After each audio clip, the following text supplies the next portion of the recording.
ଦାନିଏଲ ଅଧ୍ୟାୟ 5। ରାଜା ବେଲଶସ୍ଚର ଆପଣାର ସହସ୍ର ଅମାତ୍ୟବର୍ଗଙ୍କ ନିମନ୍ତେ ଏକ ମହାଭୋଜ ପ୍ରସ୍ତୁତ କଲା ଓ ସେହି ସହସ୍ରଙ୍କ ସାକ୍ଷାତରେ ଦ୍ରାକ୍ଷାରସ ପାନ କଲା। ପୁଣି ତାହାର ପିତା ନବୁଖଦ୍ନେଚ୍ଚର ଜିରୁସାଲମସ୍ଥ ମନ୍ଦିରରୁ ଯେଉଁ ସକଳ ସୁନା ଓ ରୂପାର ପାତ୍ର ଅପହରଣ କରିଥିଲା, ତହିଁରେ ରାଜା ଓ ତାହାର ଅମାତ୍ୟବର୍ଗ, ପୁଣି ତାହାର ପତ୍ନୀଗଣ ଓ ଉପପତ୍ନୀଗଣ ଯେପରି ପାନ କରିବେ, ଏଥିପାଇଁ ବେଲଶସ୍ଚର ଦ୍ରାକ୍ଷାରସ ଆସ୍ୱାଦନ କରୁ କରୁ ସେ ସକଳ ପାତ୍ର ଆଣିବା ପାଇଁ ଆଜ୍ଞା କଲା। ତହିଁରେ ଜିରୁସାଲମସ୍ଥ ମନ୍ଦିରରୁ ଅର୍ଥାତ୍ ପରମେଶ୍ୱରଙ୍କ ଗୃହରୁ ଯେଉଁ ସକଳ ସୁବର୍ଣ୍ଣ ପାତ୍ର ଅପହୃତ ହୋଇଥିଲା, ତାହା ଲୋକମାନେ ଆଣିଲେ।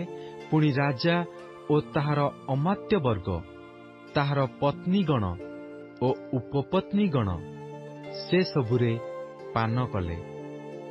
ସେମାନେ ଦ୍ରାକ୍ଷାରସ ପାନ କରୁ କରୁ ସୁନା ଓ ରୂପା, ପିତ୍ତଳ, ଲୁହା, କାଠ ଓ ପଥର ନିର୍ମିତ ଦେବଗଣର ପ୍ରଶଂସା କଲେ। ସେହି ଦଣ୍ଡରେ ମନୁଷ୍ୟ ହସ୍ତର ଅଙ୍ଗୁଳି ଆସି ରାଜପ୍ରାସାଦର କାନ୍ଥର ଲେପନ ଉପରେ ଦୀପଧାରର ନିକଟରେ ଲେଖିଲା, ଆଉ ହସ୍ତର ଯେଉଁ ଅଂଶ ଲେଖିଲା, ରାଜା ତାହା ଦେଖିଲା। ତହିଁରେ ରାଜାର ମୁଖ ବିବର୍ଣ୍ଣ ହେଲା ଓ ତାହାର ଭାବନା ତାହାକୁ ଉଦ୍ବିଗ୍ନ କଲା। ପୁଣି ତାହାର କଟି ଦେଶର ସନ୍ଧିସ୍ଥାନ ସବୁ ହୁଗୁଳା ହୋଇଗଲା ଓ ତାହାର ଆଣ୍ଠୁରେ ଆଣ୍ଠୁ ବାଜିଲା। ରାଜା ଗଣକ, କଲ୍ଦୀୟ ଓ ଶୁଭାଶୁଭବାଦୀମାନଙ୍କୁ ଆଣିବା ପାଇଁ ଉଚ୍ଚୈଃସ୍ୱର କରି ଡାକିଲା।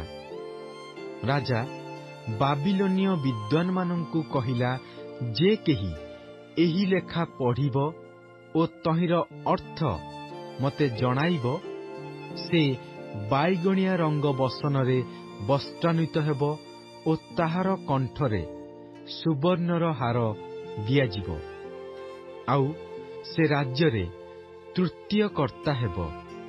ତହିଁରେ ରାଜାର ସମସ୍ତ ବିଦ୍ୱାନ ଲୋକ ଭିତରକୁ ଆସିଲେ, ମାତ୍ର ସେମାନେ ଲେଖା ପଢ଼ିପାରିଲେ ନାହିଁ, କିଅବା ରାଜାକୁ ତହିଁର ଅର୍ଥ ଜଣାଇ ପାରିଲେ ନାହିଁ। ତେଣୁ ରାଜା ବେଲଶସ୍ଚର ଅତିଶୟ ଉଦ୍ବିଗ୍ନ ହେଲା ଓ ତାହାର ମୁଖ ବିବର୍ଣ୍ଣ ହେଲା, ଆଉ ତାହାର ଅମାତ୍ୟଗଣ ବିସ୍ମୟାପନ୍ନ ହେଲେ। ଏହି ସମୟରେ ରାଜାର ଓ ତାହାର ଅମାତ୍ୟଗଣର କଥା ସକାଶୁ ରାଣୀ ଭୋଜନଶାଳାକୁ ଆସିଲା। ରାଣୀ କହିଲା, ହେ ରାଜନ୍, ଚିରଜୀବୀ ହେଉନ୍ତୁ, ଆପଣଙ୍କର ଭାବନା ଆପଣଙ୍କୁ ଉଦ୍ବିଗ୍ନ ନ କରୁ, ଅଥବା ଆପଣଙ୍କ ମୁଖ ବିବର୍ଣ୍ଣ ନ ହେଉ। ଆପଣଙ୍କ ରାଜ୍ୟ ମଧ୍ୟରେ ଏକ ଲୋକ ଅଛନ୍ତି, ତାଙ୍କ ଅନ୍ତରରେ ପବିତ୍ର ଦେବଗଣର ଆତ୍ମା ଅଛନ୍ତି।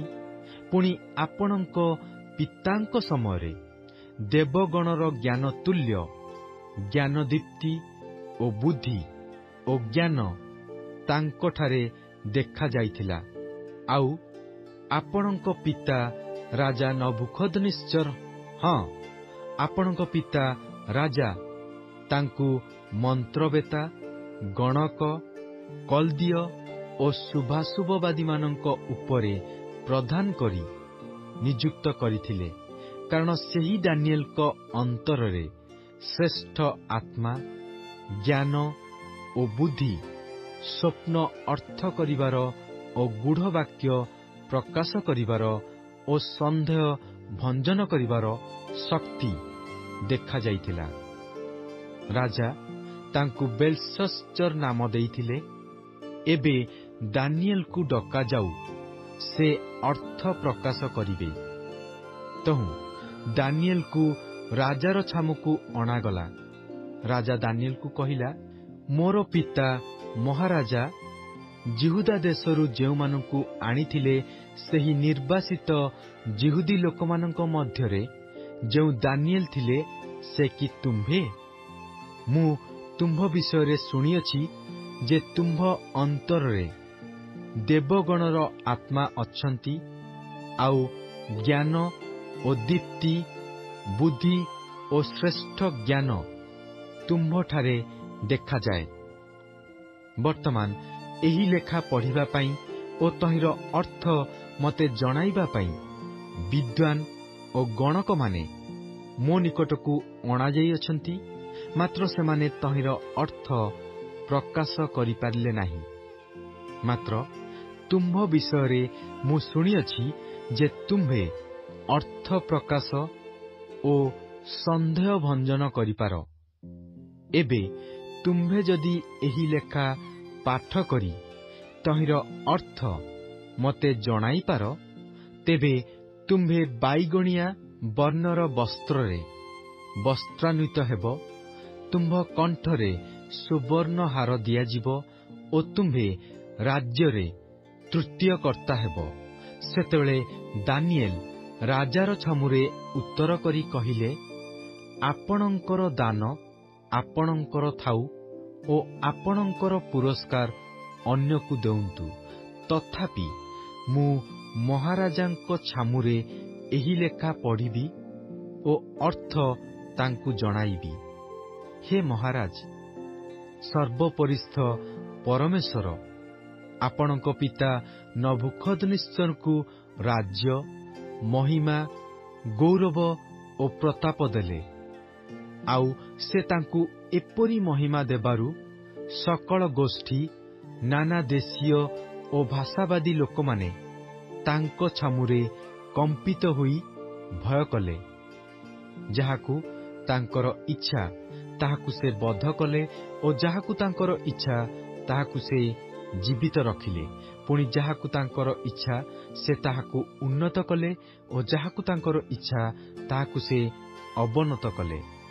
ମାତ୍ର ତାଙ୍କର ଅନ୍ତଃକରଣ ଗର୍ବିତ ହୁଅନ୍ତେ ଓ ତାଙ୍କର ଆତ୍ମା କଠିନ ହୋଇ ସେ ଅହଙ୍କାର ପୂର୍ବକ ବ୍ୟବହାର କରନ୍ତେ, ସେ ଆପଣା ରାଜସିଂହାସନରୁ ଚ୍ୟୁତ ହେଲେ ଓ ତାଙ୍କର ଗୌରବ ତାଙ୍କଠାରୁ ଅପହୃତ ହେଲା।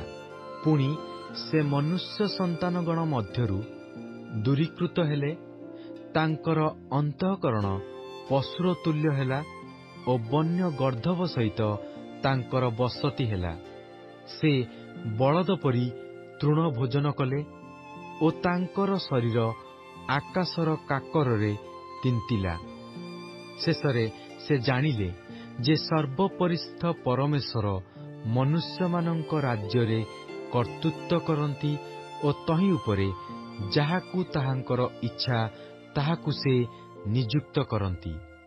ଆଉ ହେ ବେଲଶସ୍ସର, ତାଙ୍କର ପୁତ୍ର ଯେ ଆପଣ ଏସବୁ ଜାଣିଲେ ହେଁ ଆପଣା ଅନ୍ତଃକରଣ ନମ୍ର କରିନାହାନ୍ତି, ମାତ୍ର ସ୍ୱର୍ଗର ଅଧିପତିଙ୍କ ବିରୁଦ୍ଧରେ ଆପଣାକୁ ଉନ୍ନତ କରିଅଛନ୍ତି ଓ ତାହାଙ୍କ ଗୃହର ନାନା ପାତ୍ର ଆପଣଙ୍କ ସମ୍ମୁଖକୁ ଅଣାଯାଆନ୍ତେ ଆପଣ ଓ ଆପଣଙ୍କ ଅମାତ୍ୟଗଣ, ଆପଣଙ୍କର ପତ୍ନୀଗଣ ଓ ଆପଣଙ୍କ ଉପପତ୍ନୀଗଣ ସେ ସବୁ ପାତ୍ରରେ ଦ୍ରାକ୍ଷାରସ ପାନ କରିଅଛନ୍ତି।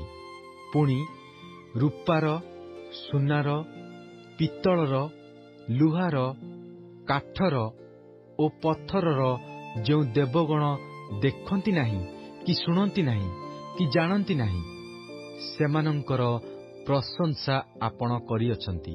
ପୁଣି ଆପଣଙ୍କର ନିଃଶ୍ୱାସ ଯାହାଙ୍କର ହସ୍ତଗତ ଓ ଆପଣଙ୍କର ସକଳ ପଥ ଯାହାଙ୍କର ଅଧୀନ, ଆପଣ ସେହି ପରମେଶ୍ୱରଙ୍କର ଗୌରବ କରିନାହାନ୍ତି।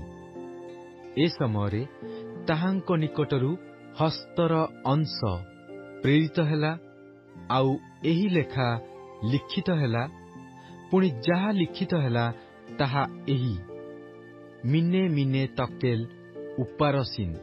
ଏହାର ଅର୍ଥ ଏହି ମିନେ, ପରମେଶ୍ୱର ଆପଣଙ୍କ ରାଜ୍ୟର ଗଣନା କରିଅଛନ୍ତି ଓ ଓ ତାହା ଶେଷ କରିଅଛନ୍ତି।